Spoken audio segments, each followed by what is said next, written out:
Welcome to our Psy.D webinar. I am Dr. Bradley Cypher, and I'm the admissions advisor for the doctoral program here at Divine Mercy University.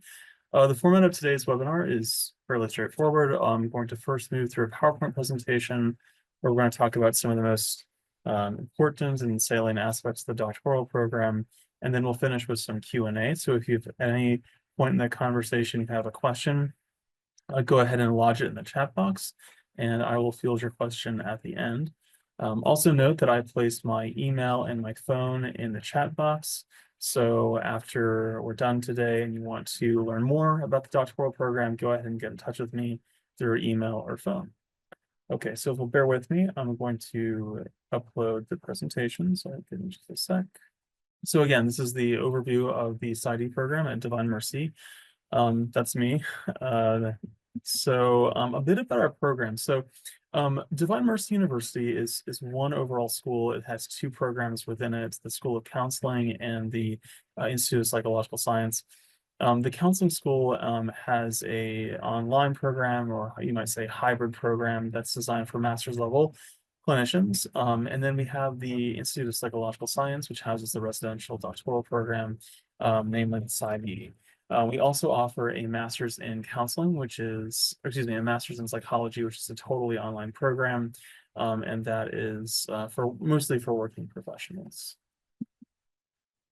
All right, so our mission is to heal and honor the whole of the human person, right? The whole totality of man, by integrating psychological science and psychological insights with Catholic theological anthropology, and in so doing, forming mental health professionals of the highest caliber through rigorous academic and clinical formation.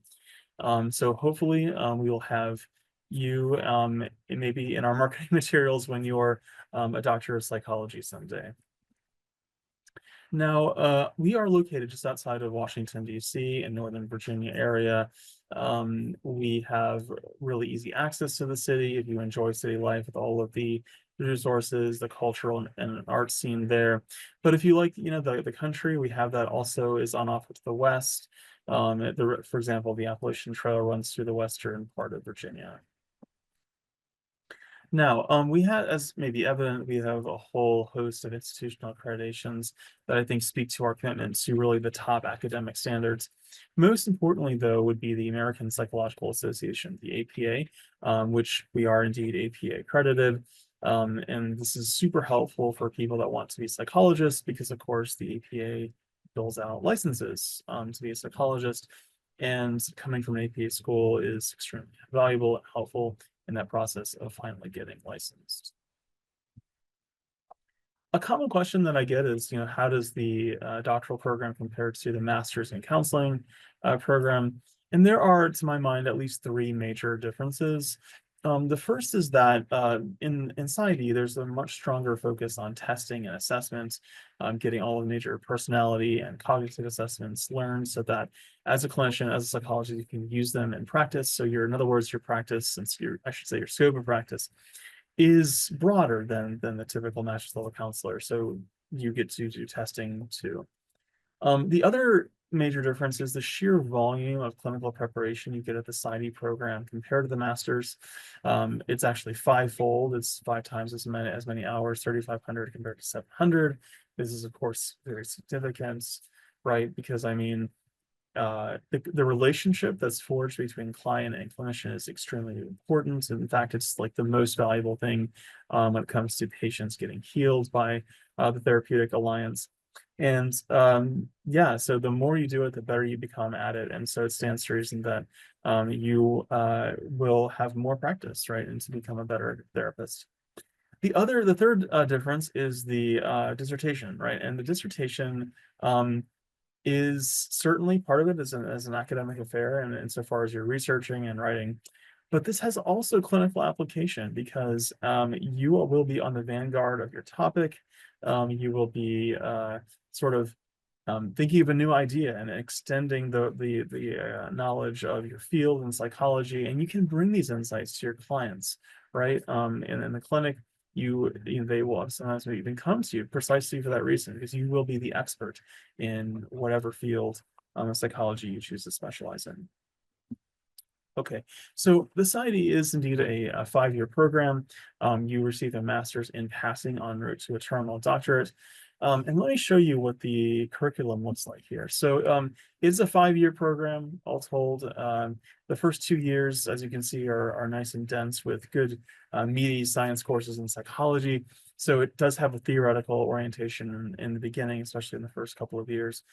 Now, your first foray into clinical practice happens in year 2 when you see maybe a handful of clients on our on-campus clinic here at Divine Mercy, which is specifically designed for second-year doctoral students, and you, of course, would be among them.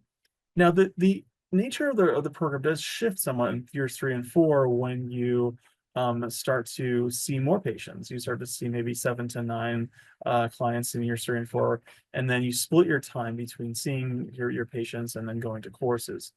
Now, in the 5th year, this is the internship year. It is a non-academic year. You spend it entirely with your clients. And this is not unlike, a medical school residency where you are specializing in sort of some area. In your case, it might be working in a certain demographic. Maybe you love working with kids or with the geriatric populations, or maybe you have a focus on certain pathologies. You really want to do work with bipolar individuals or addicts or people with schizophrenia, whatever the case may be. Chances are you may find a internship that's in your area of psychology so you can sort of focus in on that realm and you can really be kind of a specialist. These are a few overall broad discernment questions that you might consider to see whether or not this could be the program for you. Do you want to help people flourish? Are you interested in the science behind human behavior? Do you want to become an instrument of healing to the psychological sciences? Are you interested in performing psychological tests and assessments to diagnose and treat your clients? Are you looking to start a career as a licensed mental health professional, but specifically as a clinical psychologist? And do you have the ability and desire to work with all types of clients, from more acute care, sort of more challenging and long-term client cases? So if you're hearing this, if this is resonating with you, then this might be it for you. This might be the thing. Now, a common question I get is, how does our program being APA accredited compare to other APA programs? And I would say that in many ways, we are indeed similar to a lot of the other APA schools because we abide by the same standards set forth by the APA, foundations in psychological science and research, integrity in practice, assessment and diagnosis, therapeutic intervention, and professional roles. We are different, however, in this one particular and very consequential way, namely we are Catholic and we are proud to be so. We believe firmly in the church's teaching and has taught about the human person as a being that's made in God's own image and likeness, right? And has this ineradicable and beautiful dignity, and therefore lends a lot of intelligibility straight to the psychological profession, right? That you're concerned with treating a being of immense grandeur and immense goodness, right? At its core. And of course, we believe too in original sin and personal sin too, but at its core, we firmly believe that man is good, being created by God. All right. Now, when you finish your Psy.D, there are any number of places where you might find yourself, depending on your specialty and where you want to end up. These are a few of them that we've listed here. Psychological or psychiatric hospitals, right? If you wanted to work within more of a traditional medical setting, that's the place to do it. A military establishment, the military, thankfully, has taken a lot of interest in getting their people better, especially those that have suffered from PTSD. So there's a lot of funding that they're allotting for psychologists to help give their people the help that they need. The other is private practice, might be the most common or maybe the most popular of all of them for obvious reasons, right? There's a lot of wonderful freedom that comes with having your own private practice. And, I mean, this is of course not for everybody. I mean, sometimes people really would rather just do the clinical and they don't have to worry about the business side of things. But if being something of an entrepreneur is inspiring to you, being a psychologist that is also engaged with business and selling and marketing and having a website and so forth, if that's attractive, this can be a wonderful life, a wonderful career for the right type of person. Also, working in any outpatient clinic or with a diocese is a great option, especially at Divine Mercy being having the reputation that we have as a Catholic and integrative school. Many of our graduates have gone on to work with the church in some capacity, and especially I would say the testing can come in very handy if you ever are working with seminary applicants, young men that want to become priests, perhaps. You are evaluating them for psychological and emotional maturity in some cases, and really you need those tests to be able to do that kind of work. So that's why the Psy.D and the broader knowledge that comes with it can be so valuable. All right. Now, these are a few of our alumni, Psy.D alumni, and here they are. They're speaking to their experience with us. James Walovich, he says, in our clinical psychology program, the training is focused on healing the whole person, right? That's a big thing with us. We believe in the whole man or woman. Kristen Long, I was drawn to the Psy.D program as I to serve others in a more profound way than my previous positions offered. Of course, there are lots of ways to help others. And this is found in so many professions, but there's a special way, of course, that psychology and psychologists are able to help in a way that few people, if any other, are. All right, Timothy White, the school is not afraid to teach you what it means to be human at every level, psychologically, philosophically, and theologically. That's why I like it. And Kirsten Curtis, I'm so thankful for DMU. The faculty members are very supportive. I received lots of hands-on clinical experience.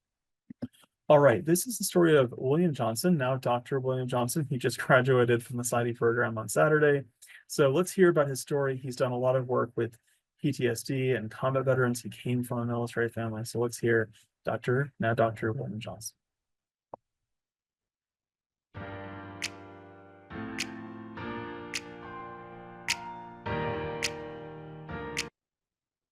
Excuse me for just a minute. The sound seems like it's kind of low. Let's back up here. Let's try it again.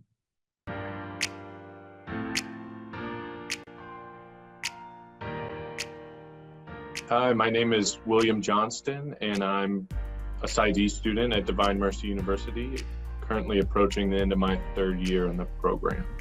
Military service runs in my family, and so both my grandparents served, my parents both served. This door, the Psy.D program at Divine Mercy University, opened that opportunity for me to continue to give back, to conduct research, and hopefully implement a more robust program to treat PTSD as it relates to combat veterans. DMU has certainly provided the integration that I've sought in terms of my formation, both the philosophy and theology core, in addition to the psychology curriculum, has provided me growth in terms of my faith and my role as a husband and father, and of course a psychological clinician. So in essence, the Catholic Christian meta model of the human person is why I'm here, both for my own sake as well as the sake of my future clients.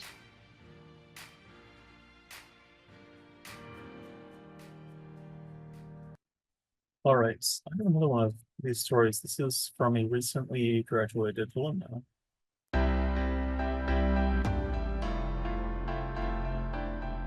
I would say that being a student at Divine Mercy University, or DMU, is one of the best things that happens to me. I really appreciate the great support from faculty members and also classmates.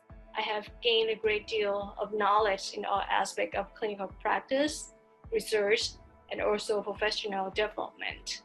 DMU not only provides students with strong academic skills, but also prepares them for a career in psychology. I personally benefit from mentorship with academic advisor and clinical supervisors. As a person, what I most appreciate from DMU is that its mission helped broaden my perspectives in understanding a human person through the lens of Catholicism. Catholic principles, especially in hope, love, and faith, are very valuable and certainly helped me become a better clinician. All right, and one more video for you. This is Isaiah Lamb, actually, again, Dr. Isaiah Lamb. He graduated too this past weekend. And his journey to Divine Mercy, he was a Catholic seminarian, and now he's a psychologist. So this is Dr. Isaiah Lamb.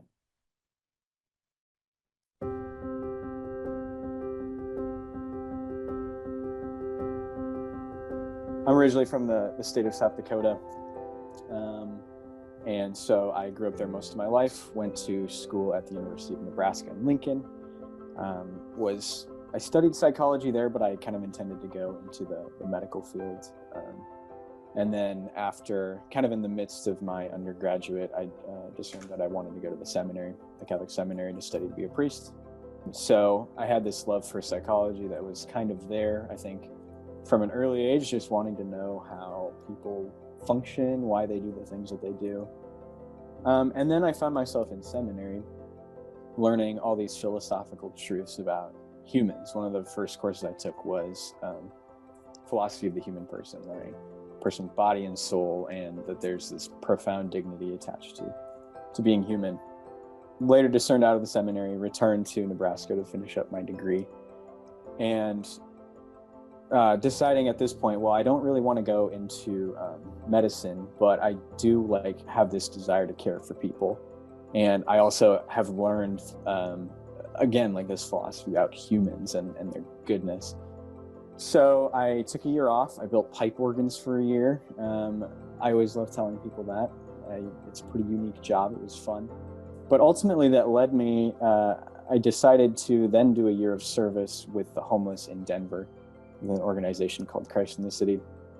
And there I like to say that all the things I had been learning about and dreaming about, psychology, philosophy, it was this incarnational experience of encountering people on the street in this profound suffering, mental anguish, substance abuse, what have you. And just actually experiencing that firsthand made everything kind of click for me. Okay, I have the ability to affect change and bring hope to people in the worst moments of their life. And so for me at that point, it was just very clear everything was starting to converge, and I felt more so that I wanted to pursue psychology. And so DMU was kind of my first choice, because everything that I had been learning about kind of just, again, converged here, right? The psychology, the philosophy, the theology. And it just seemed like the perfect fit. So I applied, and long story short, I got in, and in my second year now, and it's been absolutely more than I could have hoped for. I've had so much knowledge shoved in my brain the last year. I don't even know how it's possible, but it's just been a beautiful and awesome journey.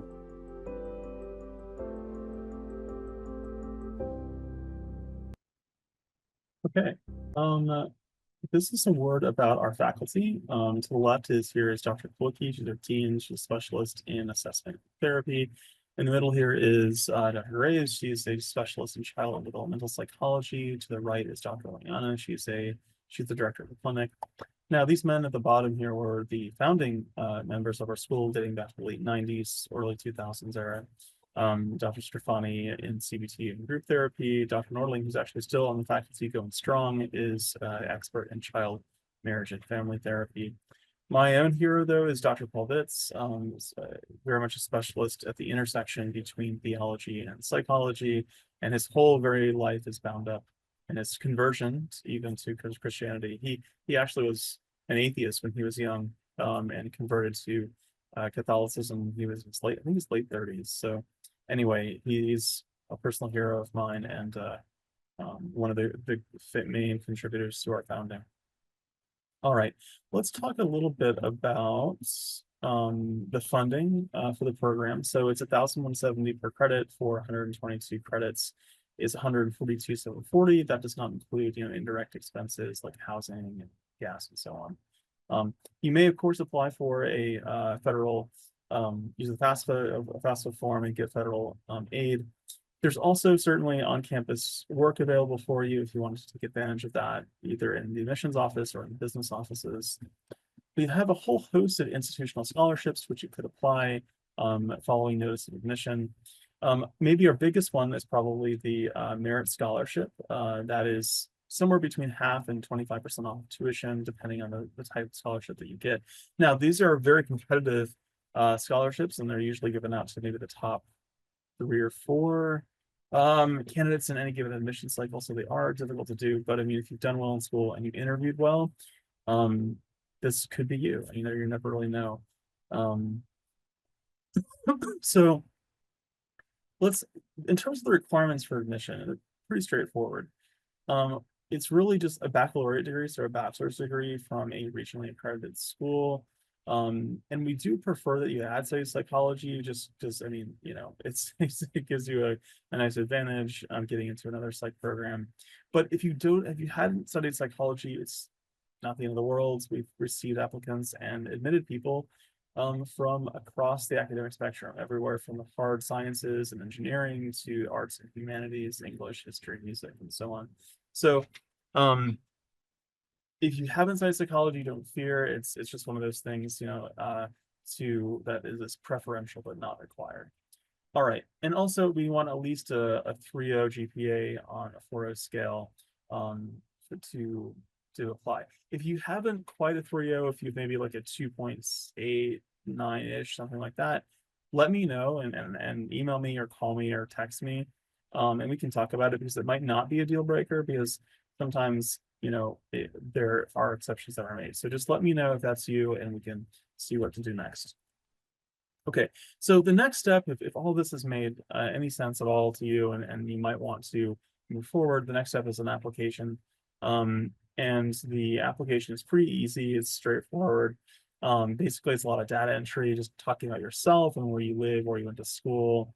At the bottom of the application, it's going to ask you about people that might recommend you to the program, you know, things, people like professors or work supervisors, those types of people. And then you put in their data and then submit it. They do not get contacted though, so don't worry if you're worried about them sort of getting a notice from us. They don't get notified at all.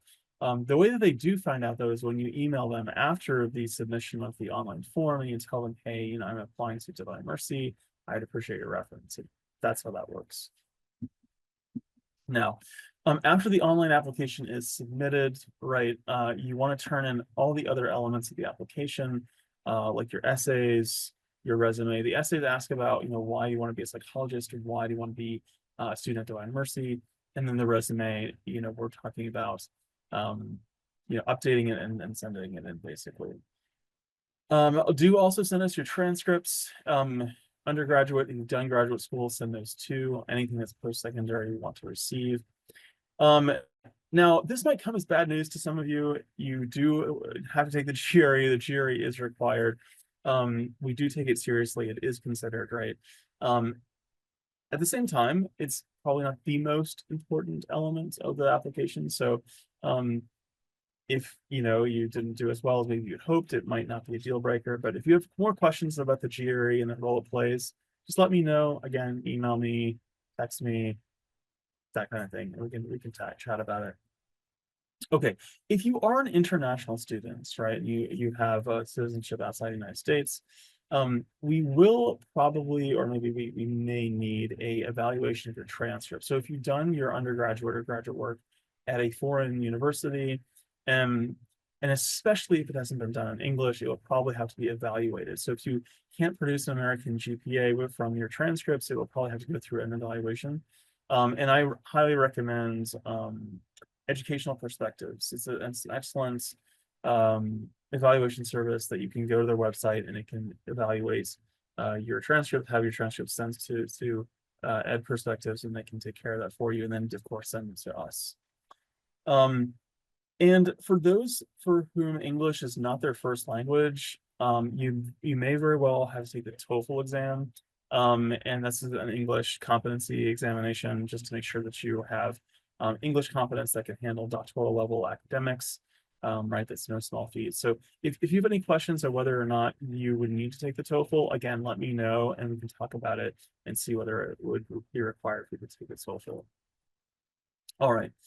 The last thing is the interview. So once we've received all the information, the online application, the transcripts and essays and GRE, once everything's in, then you might get offered an invitation to interview on campus, and it is an on-campus in-person interview. And the first one, and probably the most popular one, is November 7th. We've posted October 24th as the deadline for submission.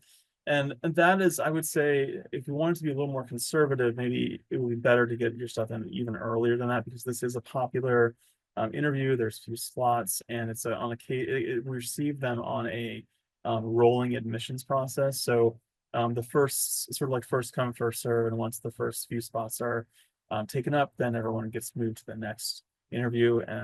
And this is an advantageous interview to get into because you get a $30,000 scholarship off of your first year's tuition, and you're also very much considered for a merit scholarship. So this is a great one to get into if you're serious about Divine Mercy, becoming a psychologist. So let's see if we have any questions. I want to check out the Q&A. Carlotta, did you have to leave in the DC area to live in the DC area to attend? Yes. So this is, again, it isn't an on-campus in-person school. This is not an online program. It's APA accredited, and that's part of what that sort of comes with the territory. Getting APA accreditation usually means that the school is in person, right? So yes, it is a residential on campus, and it does require residency in the DC area or the Northern Virginia area. All right, is that it? No other questions from anybody? Okay. Well, you guys are easy. Okay. Well, listen, it was good to be able to do this for everyone.